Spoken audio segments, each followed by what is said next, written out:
నమస్తే అండి, నేను శ్రీరామ్. మనకు ఇప్పుడు ఈ ఈ ఈ కలికాలంలో మామూలుగా మన జీవన విధానంలో అనేక రకాలైనటువంటి ఆరోగ్య సమస్యలు ప్రతి వాళ్ళని ఇబ్బంది పెడుతూనే ఉన్నాయి. అటువంటి ఆరోగ్య సమస్యలు మనం వాటిని అనారోగ్య సమస్యలు ఎట్లా పరిష్కారం చేసుకోవాలి, దానికి సులువైన పరిష్కారం ఏమిటి అంటే శ్రీరాముని సాధనంగా చేసుకొని మనం ఆ సమస్యల్ని ఏ విధంగా మనం క్లియర్ చేసుకోవచ్చు, మనకు దానివల్ల ఏ విధంగా సులువుగా మనం ఈ సమస్యల నుంచి బయటపడవచ్చు అనేది మనకు సులభమైన పరిష్కారం ఉందండి. అది మనకు శ్రీరామచంద్ర ఆశ్రిత పారిజాత సమస్త కళ్యాణ గుణాభిరామ సీతాముఖాంబోరుహ చంచరీక నిరంతరం మంగళమాతనోతు. శ్రీరామ పత్నీం జనకస్య పుత్రీం సీతాంగనా సుందర కోమలాంగీం భూగర్భజాత భువనైకమాత వధూవరాభ్యాం వరదా భవంతు. ఈ శ్రీరామ రక్షా స్తోత్రం గురించిన వైభవం గురించి మనం ఇవాళ చెప్పుకుందాం.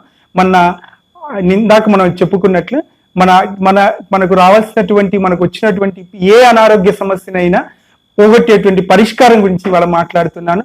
ఇది నేను స్వానుభవంగా నా జీవితంలో పొందినటువంటి అద్భుతాన్ని కూడా ఇవాళ మీతో నేను షేర్ చేసుకోబోతున్నాను. అటువంటిది ఎట్లా అంటే రామరక్షా స్తోత్రము బుధకౌశిక ముని రాశారు. ఆయన స్వామిని రాత్రి వేళ స్వప్నంలో దర్శించి రామచంద్రమూర్తి ఆయనకి స్వయంగా ఉపదేశం చేశారట. అటువంటి ఉపదేశం చేసేటువంటి స్తోత్రాన్ని ఆయన లోకోపకారం కోసం ఆయన లేచిన తర్వాత నేనే దీన్ని మళ్ళీ గ్రంథస్థం చేశాను, మీ అందరి కోసం అందిస్తున్నా అని చెప్పి బుధకౌశిక ముని శ్రీరామ రక్షా స్తోత్రంలో భాగంగా చెప్తారు. ఇందులో ప్రతి మానవుల్లోని ప్రతి అవయవానికి రామునికి సంబంధించినటువంటి శ్రీరామచంద్రమూర్తికి సంబంధించినటువంటి ఒక నామంతో ఆయన అనుసంధానం చేస్తూ ఆ అనుసంధానం చేసిన నామాన్ని ఆ అవయవంతో అనుసంధానం చేసి మీరు ఎప్పుడైతే శ్రీరామ రక్షా స్తోత్రం చదువుతారో ఆ అవయవానికి సంబంధించిన రుగ్మతలన్నీ కూడాను తొలగిపోయేటువంటి మార్గాన్ని పరోక్షంగా ఉపదేశిస్తారు. మీకు నా వ్యక్తిగతమైనటువంటి సందర్భమే చెప్తాను. రామరక్షా స్తోత్రంలో ఒక సందర్భంలో ఇట్లా అంటారనమాట. జిహ్వాం విద్యా నిధి పాతు కంఠం భరత వందిత. ఇది ఇలా మొదలవుతుంది. శిరో మే రాఘవ పాతు, మీరు శిరో మే రాఘవ పాతు ఫాలం మే దశరథాత్మజ కౌసల్యేయో దృశౌ పాతు విశ్వామిత్ర ప్రియ శృతి ఘ్రాణం పాతు మఖత్రాత ముఖం సౌమిత్రివత్సల జిహ్వాం విద్యా నిధి పాతు కంఠం భరత వందిత స్కందౌ దివ్యాయుధ పాతు భుజౌ భగ్నేశకార్ముక మధ్యం పాతు కరధ్వంసి నాభిం జాంబవదాశ్రియ కరౌ సీతాపతి పాతు హృదయం జామదగ్నజిత్ సుగ్రీవేశ కటి పాతు శక్తిని హనుమత్ ప్రభు ఊరు రఘుత్తమ పాతు రక్ష కుల వినాశకృత్ జానునీ సేతు కృత్ పాతు జంగే దశముఖాంతక పాదౌ విభీషణ శ్రీధ పాతు అమోఖిలం వపు. ఇట్లా మన శరీరంలోని ప్రతి అవయవానికి కూడాను బుధకౌశికముని శ్రీరామ రక్షా స్తోత్రంలో ఒక్కొక్క నామంతో అనుసంధానం చేసి చెప్తారు. ఈ సందర్భంలో ఒకసారి మా నాన్నగారికి పోయిన సంవత్సరమే, ఇది నేను స్వానుభవపూర్వకంగా ఘంటాపదంగా మీకు చెప్పగలుగుతాను. మీరు నమ్మి కనుక చేయగలిగితే ఇందులో ఒక్కొక్క నామం మీకు వచ్చినటువంటి అత్యంత క్లిష్టమైన రుగ్మతల్ని కూడా ఆపరేషన్లు లాంటివి కూడా లేకుండా, సర్జరీ లేకుండా, ఎటువంటి ఔషధ సేవనం కూడా లేకుండానే మీకు పూర్తి స్థాయిలో పరిష్కారం దొరుకుతుంది. తప్పకుండా కూడా ఇది మీరు ఆచరించి తీరవలసింది. మా నాన్నగారికి కూడా పోయిన సంవత్సరం ఒక కాలికి ఆపరేషన్ అయిన తర్వాత పోస్ట్ ఆపరేటివ్ డిజార్డర్స్ లో భాగంగా హైపోనాట్రిమి అంటే లో సోడియం లెవెల్స్ అంటారు, వాటిలో భాగంగా గొంతు ఆయనకి మింగడం ఆగిపోయింది. నోటి ద్వారా ఆహారం తీసుకునేటువంటి పరిస్థితి లేకుండా పోయింది.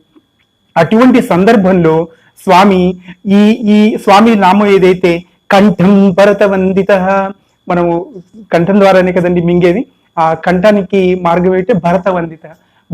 భరతుడు నమస్కారం చేస్తుంటే భరతుడు పూజించినటువంటి ఆ శ్రీరామచంద్రమూర్తి ఈ కంఠాన్ని జాగ్రత్తగా పరిరక్షించుగాక, ఈ కంఠానికి వచ్చినటువంటి సమస్యని పూర్తిగా నయం చేయగాక అని చెప్పేసి ఈ భావన అన్నమాట. ఈ కంఠం భరత వందిత అన్న మంత్రాన్ని నేను ఆయన ఆసుపత్రిలో ఉన్నప్పుడు చాలా ఎక్కువగా రెగ్యులర్ గా ఆ నామం ఎక్కువగా ఆయన దగ్గర కూర్చుని ఈ కంఠం భరత వందిత కంఠం భరత వందితగా అంటూ ఈ నామాన్ని ఎక్కువగా చేస్తూ ఉండేవారు. ఈ ఈ నామస్మరణ ప్రభావం ఎట్లా ఉందంటే ఆయన అతి కొద్ది కాలంలోనే మళ్ళీ 4 నెలల పాటు రైల్స్ ట్యూబ్ మీద ముక్కులో పైపు వేసి రైల్స్ ట్యూబ్ మీద ద్రవాహారం మాత్రమే తీసుకున్న మనిషి మెల్లగా ఆ సమస్య నుంచి రెక్టిఫై అయ్యి ఆయన బాగుపడి ఈ శ్రీరామ రక్షా స్తోత్ర ప్రభావం చేత ఆయన మళ్ళీ ఆయన నోటి ద్వారా ఆహారం తీసుకుంటూ గత సంవత్సర కాలంగా మళ్ళీ యథావిధిగా ఆయన 3 పూటలా చక్కగా ఆయన ఆహారం తీసుకుంటూ రాముడికి ఎంతో రుణపడి ఉండి ఇట్లా ఈ పూర్తిగా ఈ అనారోగ్యం నుంచి బయటపడ్డారు. నేను ఈ సందర్భంగా మీకు ఘంటాపదంగా చెప్పగలుగుతాను, మీరు ఎవరైతే కొంతమందికి న్యూరలాజికల్ డిజార్డర్స్ ఉంటాయి, బ్రెయిన్ రిలేటెడ్ సమస్యలు ఉంటాయి, బ్రెయిన్ లో వాటర్ అంటూ ఉంటారు, లేదా బ్రెయిన్ లో ఒకవైపు వారికి ఏవో కణతలు ఏర్పడ్డాయి, లేకపోతే బ్రెయిన్ క్లాటింగ్స్ అంటూ ఉంటారు, వాటి వల్ల ఏవో తరచూ వచ్చేటువంటి తలకాయ నొప్పి కానివ్వండి, తరచూ వచ్చి మైగ్రేన్ తో ఇబ్బంది పడుతుంటారు, పార్శ్వ నొప్పితో. అలాగే ఇటువంటి సమస్యలు ఉన్న వాళ్ళు కూడా శిరో మే రాఘవ పాతు ఫాలం మే దశరథాత్మజ, మీరు స్తోత్రం మొత్తం పారాయణ చేయగలిగిన వాళ్ళు స్తోత్రం మొత్తం పారాయణ చేసుకోరు. అదే మీరు చేయలేని సందర్భంలో కేవలం ఒకవేళ ఆ పేషెంట్ లేదా మీ కుటుంబ సభ్యులు ఎవరైనా ఆ నామం కూడా చేయలేని వారు స్వయంగా చేసుకోగలిగితే మంచిది. వారు చేసుకోలేని సందర్భం కనుక ఉంటే మీరు వారి కోసం వారి దగ్గర కూర్చొని ఆ పర్టిక్యులర్ అవయవానికి సంబంధించిన ఇప్పుడు ఆ మంత్రం చేయడం ద్వారా కూడా వారు ఆ సమస్య నుంచి అతి తొందరగా బయటపడతారు.